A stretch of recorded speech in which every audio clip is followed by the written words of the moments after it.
जी तो अस्सलाम वालेकुम, मेरा नाम है अब्दुल वहाब और आप देख रहे हैं AMCalligraph006।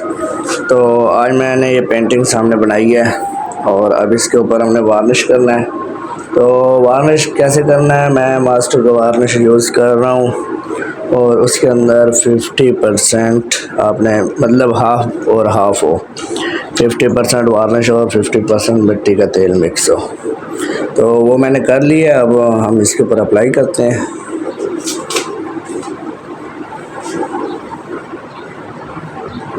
ये मैंने इसके अंदर मिट्टी का तेल भी मिक्स कर लिया और ये भी हो गया। अब हम इसको अप्लाई करेंगे।